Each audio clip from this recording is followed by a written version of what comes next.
You may just have to tear up that job ad, and let me tell you why.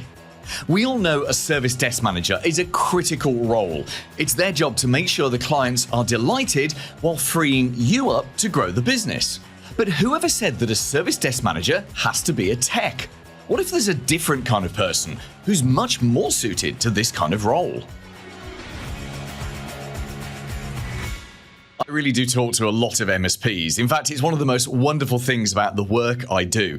I get to talk to lots of different people about lots of different things. And because of my work in my MSP Marketing Edge, where we're working with 700 MSPs, I talk to people in all sorts of different circumstances. So we have startups to businesses that have been going for 30 years. We've got one-person bands to businesses with 200 employees. We've got all of these and everything in between. But there's one thing that I notice again and again and again, and that's that the most successful MSPs, and let's define successful as the owner can do what they want to do with their life. They've got enough cash and they've got enough time. That's success, is to have that. The MSPs who are most successful are those where the owner is surrounded by a very good team who take on the burden of the work for them. Because it's just too difficult to do everything yourself for more than a couple of years. What's acceptable for our first few years in business gets tiring and boring as time goes on. And I'm sorry if that's disappointing news for you because you never wanted to have staff, but it is the difference between just working for yourself and having a business that can survive and thrive without you. And of course, one of the most key hires in there is a service desk manager, or change that job title to whatever is appropriate for you.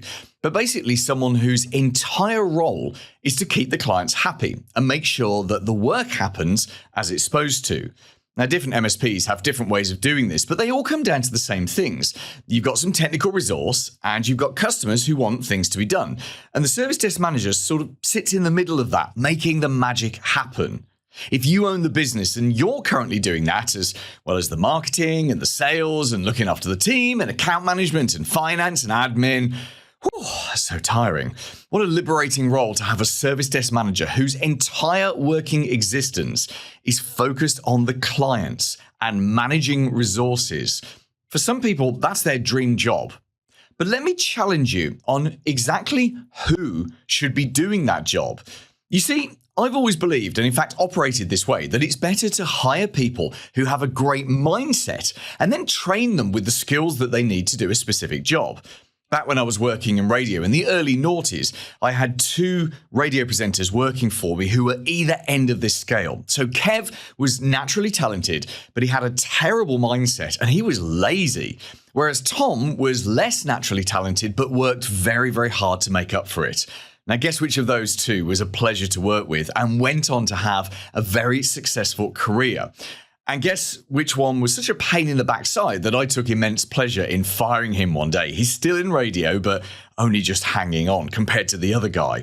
So if you go with that, mindset first, then upskill them, let me ask you a question. Should you necessarily hire a technician to be your service desk manager? Or should you hire a normal person and then just teach them a few technical skills that they need? Because what are the other skills that the service desk manager needs, right? Well, they need to be great communicators. They need to have the ability to plan and manage resources. They've got to be flexible and able to respond to problems quickly. And of course, they have to be good with people and to help a team to work efficiently. That means building trust. It means keeping a team motivated. And I'm sure there are other requirements that I haven't yet thought about. So here's the thing. There are people out there who have the mindset to thrive under those exact circumstances. Maybe right now they're in other sectors. They're not necessarily even working in technology. But really, what technology skills does a service manager need? Does the service manager actually need to know how to configure a server? Do they really need to know how to talk to the third line technician who's going to do it?